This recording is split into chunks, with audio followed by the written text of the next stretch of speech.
प्यारे छात्रों, बहुत बहुत आशीर्वाद।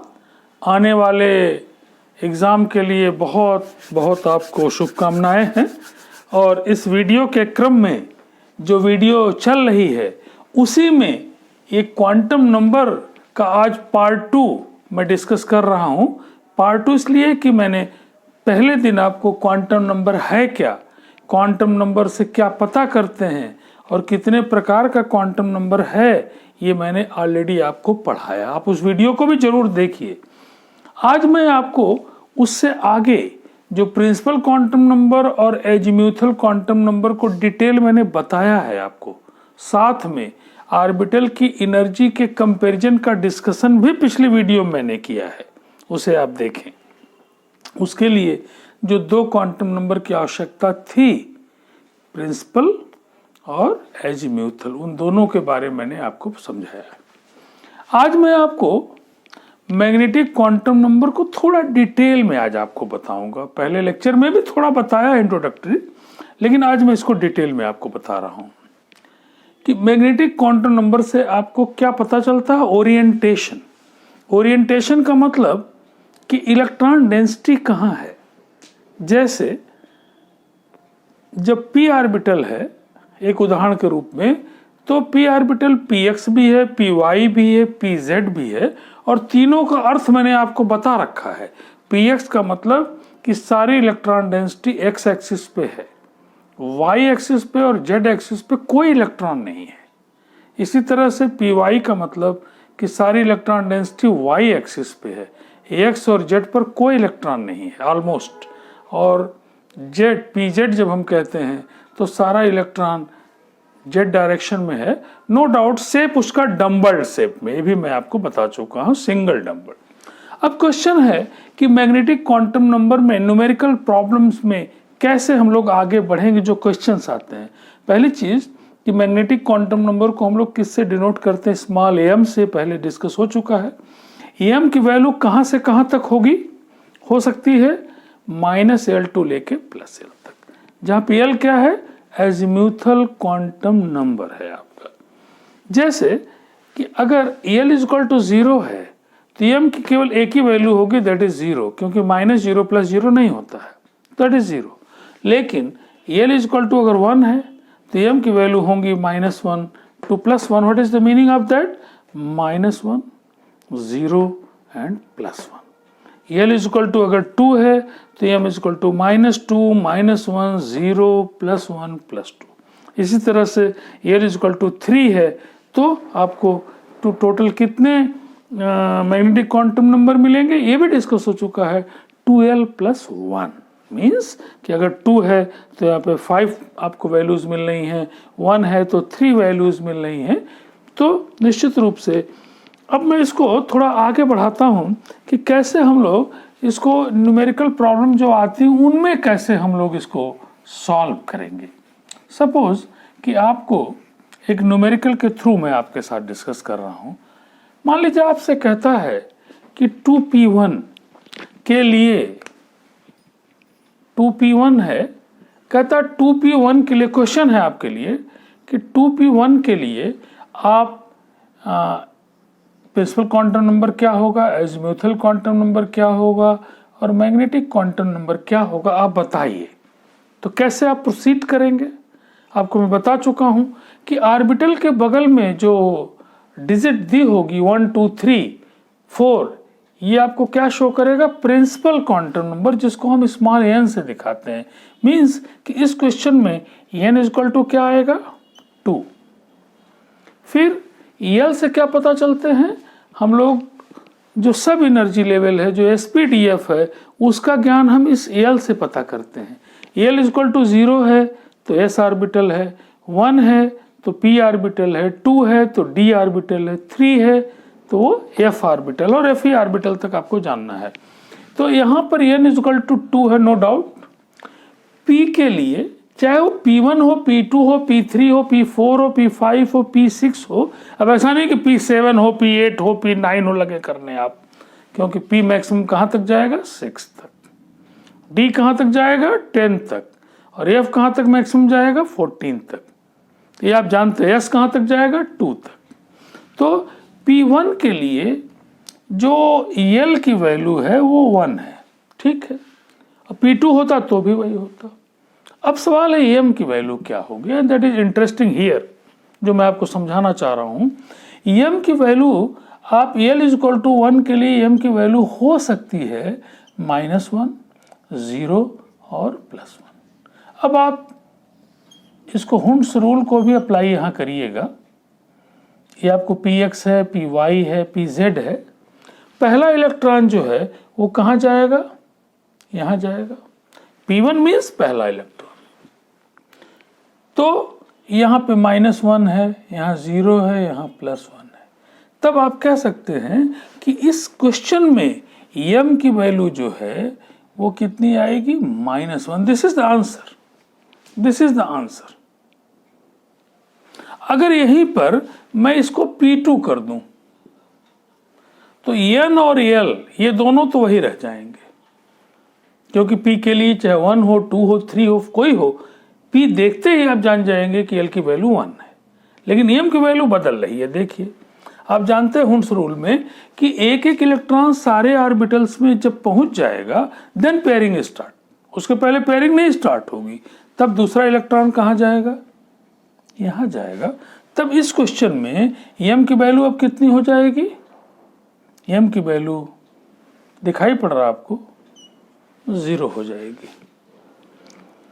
अब अगर यहाँ पे हम 3 कर दें, इसको P3 कर दें, तब क्या हो जाएगा, तब निश्चित रूप से तीसरा इलेक्ट्रॉन यहाँ जाएगा और तब इस N और L की वैल्यू तो वही होगी, लेकिन M की वैल्यू बदल के +1 हो जाएगी।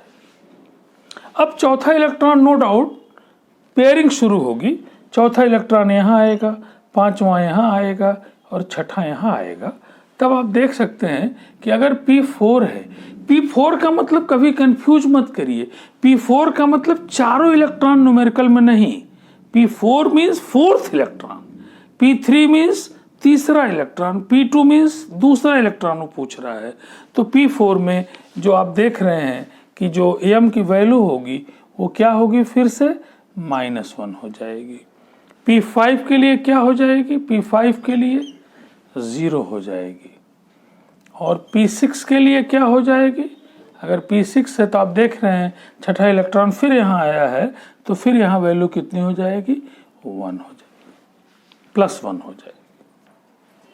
तो आप देख सकते हैं कि M की वैल्यू आप किसी के लिए भी किसी दूसरे न्यूमेरिकल में आपको और क्लियर समझ में आएगा। अभी मान लीजिए कि हमारे पास दूसरा जो इलेक्ट्रॉन है, हम d ऑर्बिटल का डिस्कशन कर रहे हैं।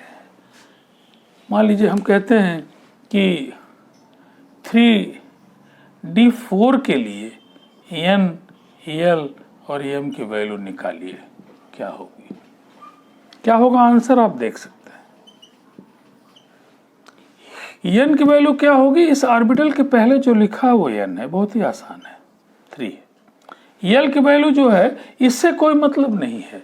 L की वैल्यू अगर यहाँ पे S लिखा है तो 0 है, P लिखा है तो 1 है, D लिखा है तो 2 है, F लिखा है तो 3 है। इट मीन्स कि L की वैल्यू जो है यहाँ पे वो आप देख सकते हैं 0, 1 और 2। अब M के लिए दिस इज क्वेश्चन कि M जो है d ऑर्बिटल के लिए जो M की वैल्यू होगी इस 2 के लिए -2 से लेके +2 तक की कुल वैल्यूज होंगी।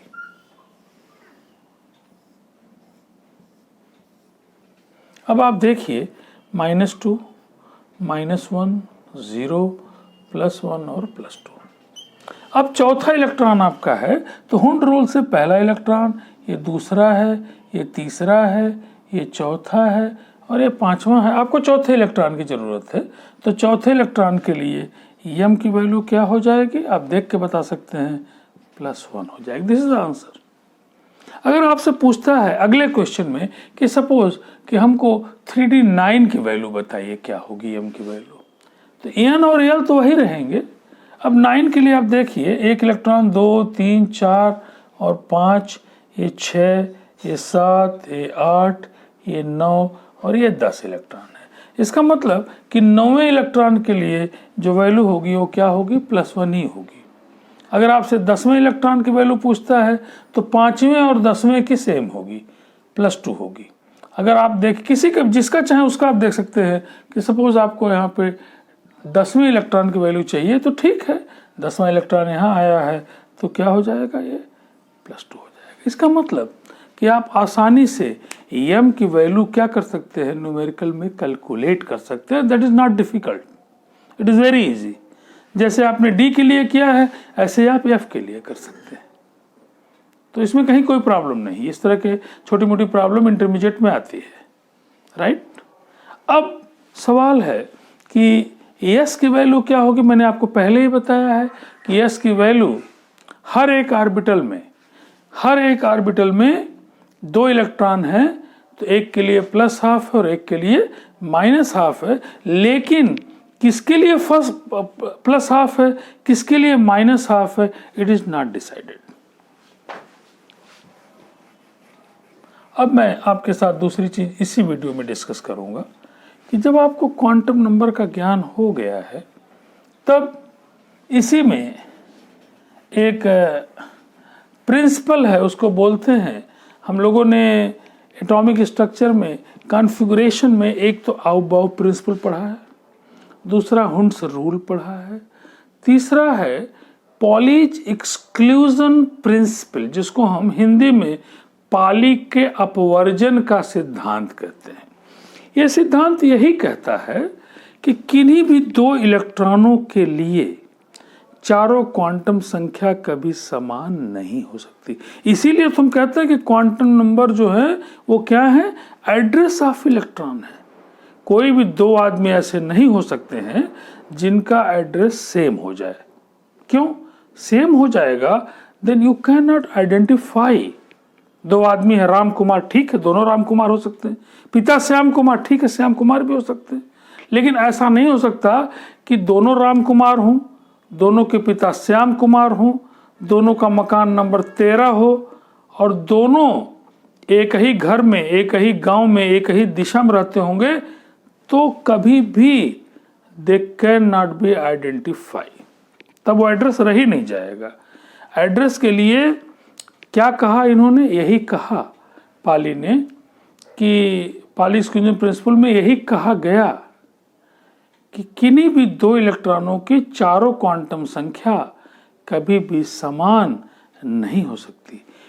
n, l और m तो समान हो सकती, जैसा कि पिछले न्यूमेरिकल में आप देख रहे थे कि 3d10 में और 3d5 में 3 चीजें समान हो रही हैं।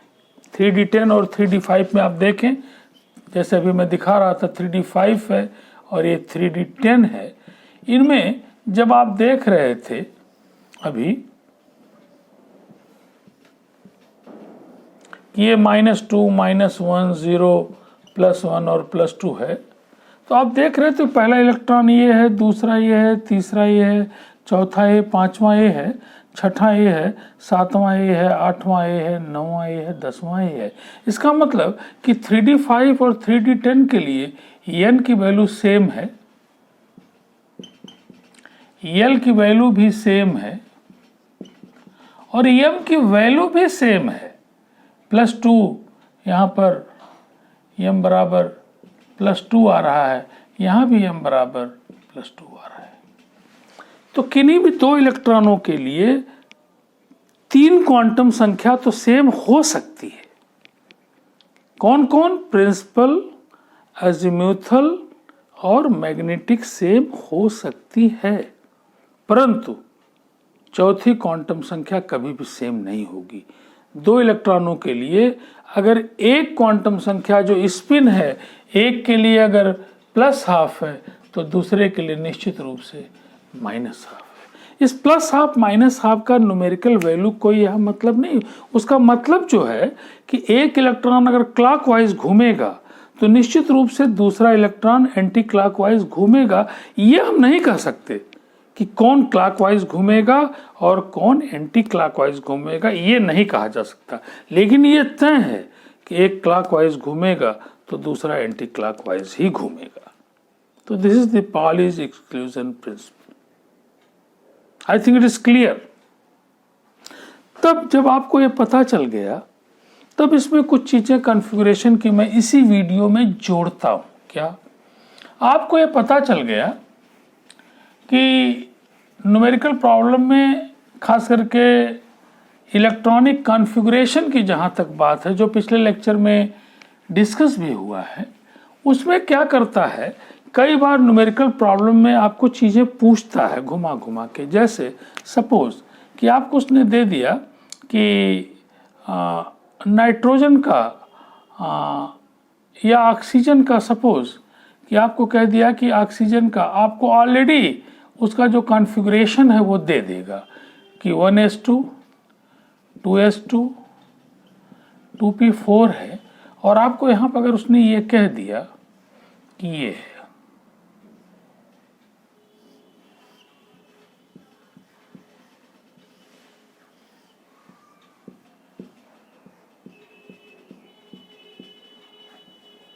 अगर आपसे पूछे कि क्या इस इलेक्ट्रॉनिक कॉन्फ़िगरेशन में आउट बाउ प्रिंसिपल फॉलो हो रहा है, यस फॉलो हो रहा है। अगर आपसे पूछे कि क्या हुंड रूल फॉलो हो रहा है, answer is yes, Hund rule भी फॉलो हो रहा है। पूछे आपसे कि पाली एक्सक्लूजन प्रिंसिपल फॉलो हो रहा है या नहीं हो रहा है, तो आपको बराबर सतर्कता आपको रखनी। हमने कई बार बताया है कि सावधानी हटी और दुर्घटना घटी तुरंत। एग्जामिनर चाहता ही कराना, बहुत सारे ऑप्शन होंगे। तो आप देख सकते हैं कि यहाँ जो देख रहे हैं, दोनों इलेक्ट्रॉन की स्पिन क्या कर रहा है, सेम दिखा रहा है। ये ऐसे भी दिखाए तो भी वही बात, दोनों को ऐसे दिखाए तो भी वही बात है। तब आपसे पूछ सकता है कि फिर किस रूल का वायोलेशन है। निश्चित रूप से पॉलीज एक्सक्लूजन प्रिंसिपल को ये कॉन्फ़िगरेशन शो नहीं कर रहा है। यही आपका आंसर। तो आंसर क्वेश्चन कई तरह से पूछ सकता है। If you have the knowledge and there is no problem for giving the answer, कैसा भी घुमा के पूछा जाए, you are able to give the answer. Then दूसरी चीज मैं डिस्कस जो आपके साथ करना चाह रहा हूं कि जब इलेक्ट्रॉनिक कॉन्फ़िगरेशन में ये बातें आपको धीरे धीरे आ गई, आपको क्वांटम नंबर आ गया, चीज़ें आ गई, तब एक चीज़ मैं इसमें और जोड़ूंगा आपको कि जो इलेक्ट्रॉनिक कॉन्फ़िगरेशन है उसमें आप देखेंगे कि कई जगह जो रूल है जिससे हम भरते हैं, जो हमारे पास फिगर बनी हुई है, पहले लेक्चर में दिखाए थे कि 1s2 2s2 2p, इस तरह से उसमें चेंज आता है, पर्टिकुलरली उन कॉन्फ़िगरेशन में जहाँ पे अंतिम ऑर्बिटल या तो हाफ फील्ड है और या तो फुल फील्ड है।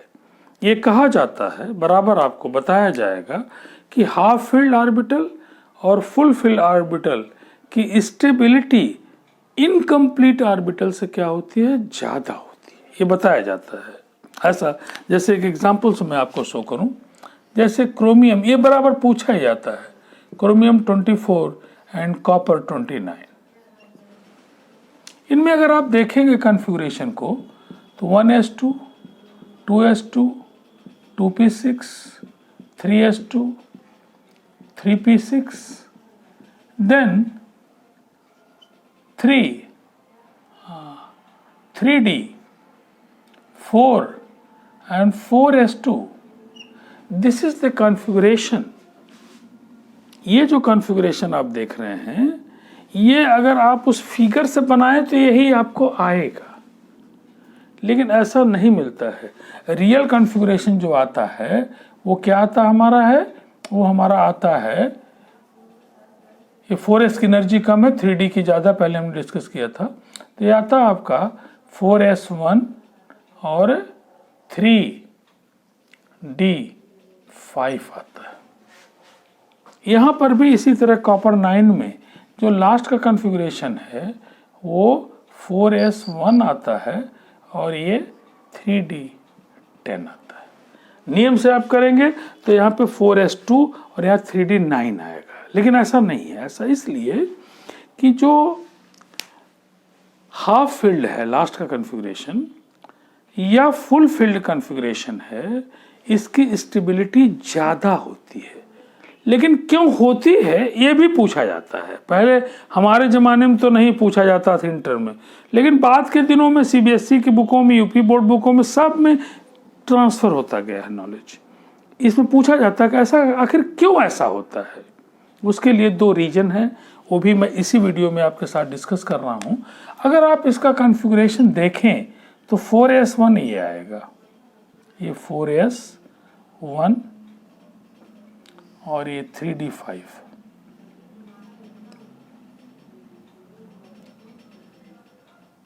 इसमें हुंड के रूल को फॉलो करते हुए पहला रीजन कहता है कि मोर सिमेट्रिकल कोई चीज़ है तो मोर स्टेबल होगी। तो आप देखिए कि अगर 4s1 और 3d5 में आप देखें तो आपको कुछ इस तरह पिक्चर दिखाई देगी, और अगर 4s2 आप कर दें तो कुछ इस तरह आ जाएगा, और ये 3d4 में कुछ इस तरह आ जाएगा। आपको कौन सा ज़्यादा सिमेट्रिकल लग रहा है, ये या ये? देखने में कौन सा ज़्यादा सिमेट्रिकल है? This is more symmetrical. तो एक तो रीजन है कि जो जितना ज़्यादा सिमेट्रिकल होगा उसकी स्टेबिलिटी क्या होगी, उतनी ही ज़्यादा होगी। एक चीज़। दूसरी चीज़, नंबर ऑफ एक्सचेंज की बात आपको करता है कि नंबर ऑफ एक्सचेंज कितने हो सकते हैं। एक्सचेंज किस में होगा, याद ध्यान रखिए आप, एक्सचेंज कभी खाली वाले से नहीं होगा। एक्सचेंज उसको कहते हैं कि आपके पास कोई चीज़, दूसरे के पास कोई चीज़ है तो आपस में एक्सचेंज करें। उनके पास एक पेन है, आपके पास एक पेन है, आपस में एक्सचेंज करें। उनके पास कुछ नहीं है, आपके पास एक पेन है, एक्सचेंज होगा। तो एक्सचेंज, नंबर ऑफ एक्सचेंज देखिए जिसका ज़्यादा होगा उसको कैसे आप समझेंगे, मैं आपको बता रहा हूँ कि नंबर ऑफ एक्सचेंज कैसे आप गिनेंगे। सपोज 3d5 है और आपके पास 3d4 है, 2 कॉन्फ़िगरेशन है, एक 3d4 है, एक 3d5 है, ये 3d4 है। नंबर ऑफ एक्सचेंज देखिए कितना होगा। ये कहाँ कहाँ एक्सचेंज कर सकता है, देखिए ये कहाँ कहाँ एक्सचेंज कर सकता है। ये यहाँ एक्सचेंज कर सकता है, ये यहाँ कर सकता है, ये हमारा यहाँ कर सकता है, ये हमारा कहाँ कर सकता है, यहाँ कर सकता है। इसका मतलब कि जो पहला इलेक्ट्रॉन है इसके 1, 2, 3, 4 एक्सचेंज हो सकते हैं। दूसरे इलेक्ट्रॉन को 1, 2 और 3 एक्सचेंज हो सकते हैं। तीसरे को 2 एक्सचेंज हो सकते हैं। तो चौथे को कितना हो सकता है, 1 एक्सचेंज हो सकता है। तो 4, 3, 7 और कुल मिला के 10 एक्सचेंज हो सकते हैं। यहाँ कितने एक्सचेंज हो सकते हैं, यहाँ नहीं एक्सचेंज होगा, मैंने पहले आपको बताया है। तब पहले के लिए 3 है, दूसरा एक्सचेंज कर सकता है 2, तीसरा एक जगह एक्सचेंज कर सकता है। तो कुल मिला के कितने एक्सचेंज हैं, 6। तो नंबर ऑफ एक्सचेंज जितने ज़्यादा होंगे स्टेबिलिटी क्या होगी, उतनी ही ज़्यादा होगी। और इसीलिए बहुत सारे क्वेश्चन में आप देखते हैं, क्वेश्चन इससे रिलेटेड आते हैं कि भाई जो हमारा Fe फेरिक है इसमें कौन ज़्यादा स्टेबल है, तो ये ज़्यादा स्टेबल है। क्यों? क्योंकि यहाँ पे 3 इलेक्ट्रॉन निकल जाएंगे। अगर Fe का आप कॉन्फ़िगरेशन देखें 26 का, तो 3d6 है, 3d6 4s2 है, और यहाँ पर आपका 3 इलेक्ट्रॉन निकल जाएंगे तो 2 इलेक्ट्रॉन, 1 इलेक्ट्रॉन, तो कॉन्फ़िगरेशन क्या बचेगा Fe का, Fe+3 में जो कॉन्फ़िगरेशन बचेगा वो 3d5 बचेगा, और Fe2 में 3d6 बचेगा। कौन सा हाफ फील्ड है, दिस इज हाफ फील्ड। तो हाफ फील्ड होने के नाते ही ferric is more stable than ferrous, so that is the reason कि फेरस जो है वो ऑक्सीडाइज होकर क्या बना लेता है, फेरिक में चेंज हो जाता है। क्यों? क्योंकि हाफ फील्ड और full filled orbitals are more stable in comparison to the incomplete orbitals. तो आपको सारी चीज़ें आ रही हैं। इसके लिए 2-3 चीज़ें आपको मैं सजेशन दे रहा हूँ कि आप एटॉमिक नंबर के साथ साथ पीरियोडिक टेबल को क्या करिए, धीरे धीरे याद कर डालिए। याद कर लेंगे चीज़ें आसान होती जाएंगी। तो ठीक है, आज के लेक्चर में मैं समझता हूँ कि काफ़ी कुछ आपको मैंने बताया है, और अगला लेक्चर फिर बढ़ते रहेगा।